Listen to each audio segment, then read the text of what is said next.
युग युग से काल काल से जगन्नाथ महाप्रभु की रथ यात्रा की बाहुड़ा यात्रा के पश्चात भगवान श्री जगन्नाथ महाप्रभु बाहुड़ा यात्रा में आने के बाद दूसरी दिन भगवान श्री सिंह दरवाज में रथत्रय में चतुर्धा मूर्ति विराजमान होते थे। तो भगवान के राजराजेश्वर श्रृंगार में भगवान श्रृंगार होते थे और इस श्रृंगार में भगवान की 132 प्रकार की स्वर्ण अलंकार के द्वारा आपाद मस्तक पर्यंतो भगवान को श्रृंगार किया जाता है। इसको राजराजेश्वर वेश श्रृंगार कहा जाता है। और क्योंकि आषाढ़ शुक्ल एकादश जो तिथि है वो हरिशयन एकादशी है। आज से ही समग्र भारत वर्ष आर्यावर्त में कौन प्रकार की शुभ कर्म नहीं होने वाले हैं। व्रत विवाह गृह प्रतिष्ठा आदि कौन से शुभ कर्म निषेध हो। चतुर्मास्या व्रत की अयमारंभ होता है। साधु संत सन्यासी वैष्णव गण ने चतुर्मास्या व्रत भी करते हैं। और भगवान श्री जगन्नाथ महाप्रभु की आज पवित्र आषाढ़ शुक्ल एकादशी तिथियों में ये सुवर्ण अलंकार महाप्रभु की गुप्त भंडार घर में जो सब अलंकार है इससे निकाल करके श्री पैर, श्री भुज, मुकुट, किरीट, कुंडल, चंद्र, सूर्य ऐसे 132 प्रकार की अलंकार भगवान श्रृंगार होकर के अगणित भक्त लोगों को दर्शन देते हैं।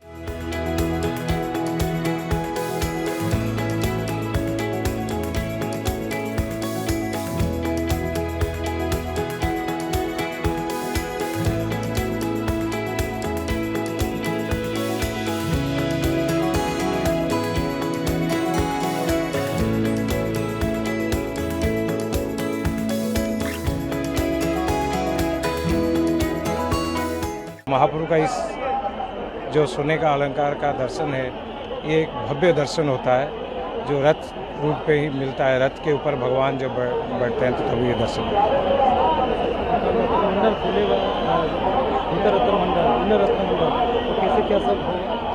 देखिए रत्न भंडार का ऑलरेडी तो खुल गया है रत्न भंडार, क्योंकि मेजर पार्ट जो है वो रिपेयरिंग का पार्ट था।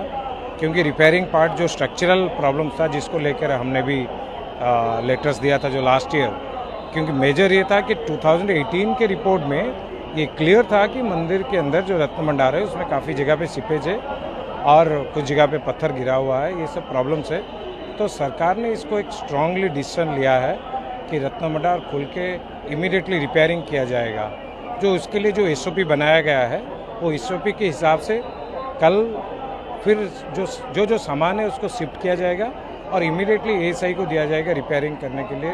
क्योंकि उसी को लेकर सबसे मेन वही है कि मेरा ये बोलना था कि मंदिर का सुरक्षा सबसे ज़्यादा सुरक्षित है। तो उसी को लेकर जब 2018 रिपोर्ट में ये पूरा पता चला कि रत्न भंडार सुरक्षित नहीं है, उसके अंदर काफ़ी डैमेज है, तो उसी को लेकर हमने ये हमारा मैनेजिंग कमेटी में इसके बारे में ऑनरेबल गजपति महाराज जो हमारे चेयरमैन हैं उनको लिखा था।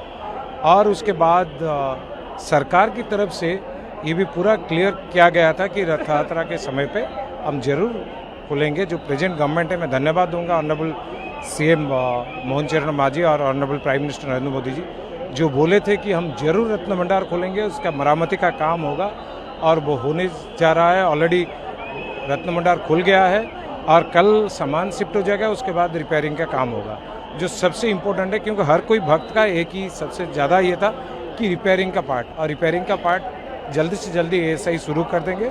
और ये जो टेम्पररी रत्न भंडार में अभी शिफ्ट होगा उसके बाद फिर वो रत्न भंडार में आइडेंटिफाई होगा जो भगवान जगन्नाथ जी का जो रत्न आभूषण है। और मेरा ये सोचना है, बचपन से हम लोग सुनते आ रहे हैं महाप्रभु जगन्नाथ जी का जो आभूषण है, जो सोने का अलंकार है, वो जब आइडेंटिफाई होगा सारा विश्व चकित हो जाएगा कि जो जगत के नाथ है जगन्नाथ, उनके पास क्या क्या सामान है। क्योंकि जब 78 में हुआ था तब हमारे पास इतना स्ट्रॉन्ग आइडेंटिफिकेशन नहीं था कि आइडेंटिफाई करने के लिए। अभी सरकार की तरफ से इतना अच्छा SOP बनाया गया है, रिजर्व बैंक को भी इंक्लूडिंग किया गया है, तो प्रॉपर्ली जब इसका आइडेंटिफिकेशन होगा तो ये ज़रूर एक बहुत बड़ा मैसेज जाएगा थ्रू आउट वर्ल्ड के लिए।